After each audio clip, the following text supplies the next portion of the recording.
Hey, it's Maren, and this is the October 2019 forecast for Scorpio Risings. So starting out, we'll look at the astrology for the month, what's actually going on in your life. Then we'll pull a tarot card, see what the energy says, and an oracle deck card for more guidance. So starting out right on the 3rd, Pluto stations direct in Capricorn in your 3rd house. Pluto transiting your 3rd house for the previous few years and for the next few years to come is indicating a radical rebirth in terms of how you communicate with the world. This could also be in terms of siblings and relationships with those close to you.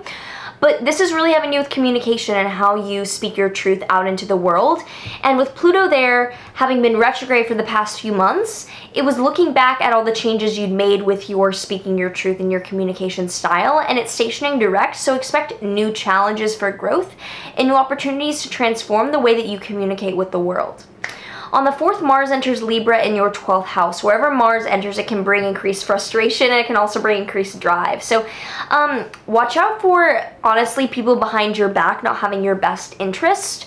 This could also be a good time to start a yoga practice. I'll just cut to the chase and what the astrology means. On the 7th, the Sun in Libra in your 12th house will square Saturn and Capricorn in your 3rd house.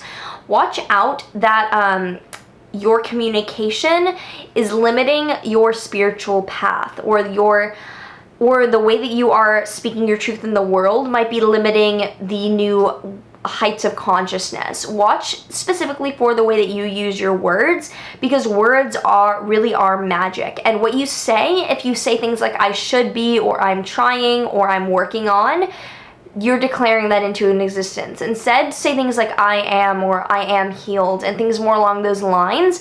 That will open up the channel for actual growth personally.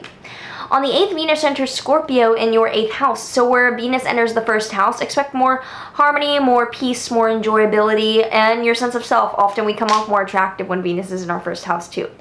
So on the 13th, there's a full moon in Aries, a culmination for the past 6 months in your area of life regarding health and well-being. So if about 6 months ago you took up like a physical routine or an exercise regime, this would be about when things would culminate and come to a high point, a point of release. I'm fucking with my hair because it's really dirty and I haven't washed it in 10 days. It's okay though. Dry shampoo and hairspray holding it together. On the 14th, the Sun in Libra in your 12th house will square Pluto and Capricorn in your 3rd house, really asking you to get honest with the way that you use your words and how that might be limiting your growth as a person. On the 23rd, the Sun enters Scorpio in your 1st house, so the Sun is illuminating your sense of self. The spotlight is beginning to shine on you for Scorpio season. On the 27th, Mars in Libra squares Saturn and Capricorn, so moving on the 27th here now, this really is indicating that there's some frustration building up given the way that you are communicating with the world. Be honest and slow and steady, aim for more authenticity. On the 27th, there's a new moon in your Scorpio 1st house, a new beginning regarding your sense of self. So there's something you've been wanting to change regarding your physical self, your mental self, emotional self. Good time to set those intentions for the next half of a year. This will also be opposing Uranus and Taurus in your 7th house, so watch out for unexpected relationship dynamics.